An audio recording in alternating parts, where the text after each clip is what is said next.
Ce problème n'a pas été créé par le Rwanda, et ce n'est pas le problème du Rwanda. C'est le problème du Congo. Le M23 n'est pas composé de Rwandais. Le Rwanda a-t-il actuellement des troupes, ne serait-ce qu'une seule, dans l'est de la RDC? Je ne sais pas. NBC News a obtenu en exclusivité 3 ans de rapports de renseignement confidentiels et des images de surveillance. Ils nous ont été remis par des contractants militaires engagés pour fournir du renseignement aux forces congolaises. En utilisant des rapports d'incidents supplémentaires des forces de défense du Rwanda, ou RDF, des images satellites et des entretiens avec des combattants, nous avons pu reconstituer le récit de la guerre secrète menée par le Rwanda. Pour la première fois, nous pouvons voir comment le Rwanda a établi des bases avancées sur le sol congolais, comme cette base située à près de 65 km de la frontière, qui servait à armer, former et commander les alliés du M23. Les images divulguées montrent également comment les RDF ont inondé l'est du Congo d'armes lourdes, notamment des mortiers guidés, des mitrailleuses lourdes, des lance-missiles et même des systèmes blindés de défense aérienne. Ils ont mis en place un réseau de tranchées et de positions fortifiées permettant aux soldats rwandais de participer directement au combat. Les contractants à qui nous avons parlé estiment que le déploiement du Rwanda dans l'est du Congo compte désormais plus de 5000 soldats. Un porte-parole du gouvernement rwandais a refusé de répondre à nos questions, mais a déclaré « Le Rwanda agit pour défendre ses frontières et n'a aucune ambition territoriale en République démocratique du Congo ». En chemin, des fissures sont apparues dans la guerre secrète menée par le Rwanda. En mai 2022, les forces congolaises ont affirmé avoir capturé 2 soldats rwandais sur le sol congolais. Le Rwanda a nié ces faits, affirmant que les soldats avaient été enlevés de l'autre côté de la frontière. Mais NBC a obtenu le rapport interne des forces de défense rwandaises sur l'incident, confirmant que ces soldats ont été capturés alors qu'ils participaient à une attaque du M23 contre une caserne militaire congolaise. Le rapport recommande une sanction pour leur commandant, qui a permis à ces soldats de participer à l'attaque tout en portant des insignes militaires rwandais. Pour préserver le secret, le Rwanda a commencé à équiper le M23 et ses propres troupes avec les mêmes uniformes et équipements non identifiables, rendant presque impossible de les distinguer les uns des autres. Pour éviter la capture et l'identification des systèmes d'armes rwandais, il les faisait passer la frontière vers le Rwanda chaque nuit, dans un va-et-vient constant. Les FDR retiraient les corps des soldats rwandais morts du champ de bataille, et lorsqu'ils ne le pouvaient pas, ils les dépouillaient de leurs papiers d'identité et de leurs insignes. Malgré ces mesures, le nombre croissant de morts devient de plus en plus difficile à dissimuler. À l'aide d'images satellites, nous avons compté un à un les sites funéraires dans ce cimetière militaire rwandais. Depuis 2021, le cimetière s'est agrandi de plus de 900 tombes. La plus forte augmentation a eu lieu entre la fin 2023 et le début 2024. Durant cette période, l'armée congolaise a mené une vague d'attaques de drones à l'intérieur de ses propres frontières. Il y a eu tellement de pertes rwandaises qu'ils ont failli perdre la guerre.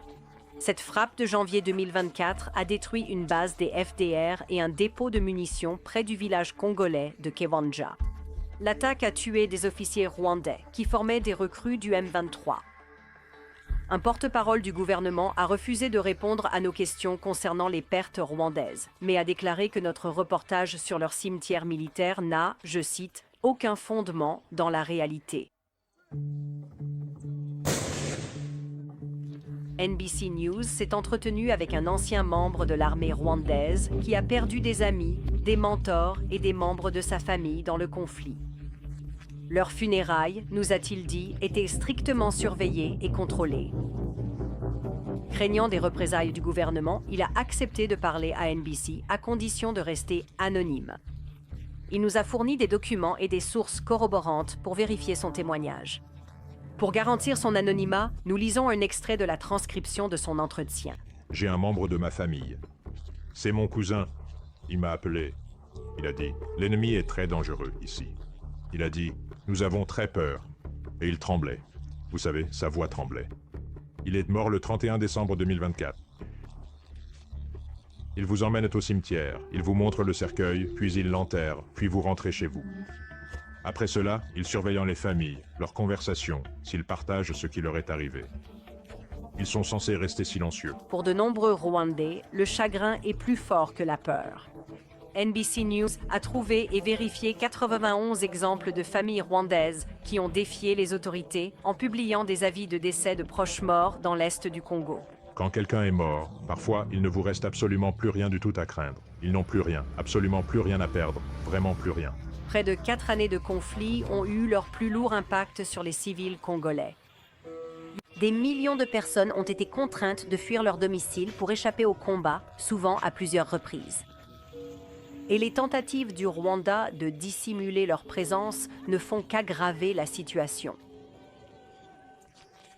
Un rapport ayant fuité en janvier 2024 montre comment les RDF et le M23 ont établi cette petite position fortifiée, puis ont expulsé tout le village voisin afin de préserver le secret. Au fil de la guerre, de nombreux déplacés ont trouvé refuge dans des camps autour de Goma, la plus grande ville de la région. Mais Goma est désormais occupée par le M23 et les forces rwandaises, et beaucoup de personnes sont à nouveau déplacées. Des images satellites montrent que des milliers de tentes et de structures temporaires dans l'un de ces camps sont entièrement démantelées. Les gouvernements occidentaux sont au courant de l'implication du Rwanda et l'ont déclaré publiquement. Mais malgré cela, le Rwanda continue de recevoir de l'aide internationale, y compris un financement militaire pour ses missions de maintien de la paix de l'ONU. À présent, le Rwanda est à la table des négociations de paix parrainées par les États-Unis, bien qu'il n'ait jamais officiellement reconnu sa participation au conflit. Cela permettra également à des millions de personnes déplacées de retourner chez elles dans des communautés plus sûres avec de nouvelles opportunités économiques. Les États-Unis promettent un investissement rapide dans les réserves de terres rares de l'Est du Congo. C'est une offre attrayante pour le président Kagame. Selon l'accord proposé, le Rwanda profiterait de cet investissement minier et sortirait du conflit sans avoir à rendre de compte pour sa guerre secrète.